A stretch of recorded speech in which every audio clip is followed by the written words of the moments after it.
এই হলো গল্পের বড় বোন মেহুল, যে সরকারি পরীক্ষার চাকরির জন্য প্রস্তুতি নিচ্ছে।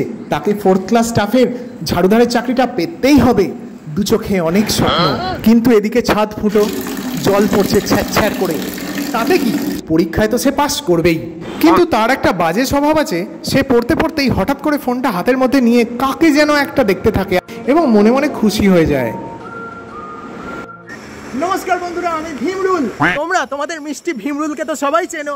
এই দেখো, আজকে আমি ছাদে উঠেছি, এখানে বসে আজকে হাঁকবো। আর হেগে অমনি তক্ষুনি আমি ফেসবুকের মধ্যে আপলোড করে দেবো। তোমরা অনেক করে লাইক কমেন্ট শেয়ার করবে, তাহলে আমার ভিডিওটা অনেক বেশি ভাইরাস হয়ে যাবে।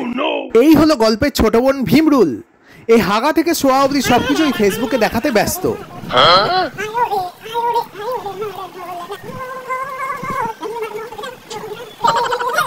এই দেখো বন্ধুরা, এখন আমি ঝাঁট দিচ্ছি। এই দেখো বন্ধুরা, এখন আমি দোল খাচ্ছি। এই দেখো বন্ধুরা, এখন আমি বাসন মাজছি। এই দেখো বন্ধুরা, আমি এখন বিস্কুট খাচ্ছি। বন্ধুরা, এখন আমি হাতে বসছি। এই দেখো বন্ধুরা, এখন আমি আবার ভিডিও করতে এসে গেছি। কিন্তু কার একটা ভিডিও দেখলেই সে যেন প্রেম সাগরে হারিয়ে যায় তার বড় দিদির মতো। ইনি হলেন বিচিপোঁতা গ্রাম পঞ্চায়েতের সরকারি ঝাড়ুদার রাহুল। ইনি আবার ক্যামেরা দেখলেই কেমন শাহরুখ খান হয়ে যায়।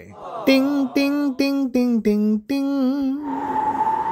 তুমনে না জানা। ও আচ্ছা, তার মানে এই ঘটনা ব্যাপার। দুই বোন একই ছেলেকে ধরতে চায়, না মানে প্রেম করতে চায়। मुझको क्या हुआ है, क्यों मैं खो गया हूँ। মেহুল আর ভীমরুল, দুই বোনের মধ্যে কে পাবে রাহুলের আলু। দুই বোনের গল্প নিয়ে আসছে নতুন বাংলা ধারাবাহিক ভাগার ধারে চাঁদের আলো, শুধুমাত্র জেড বাংলায়।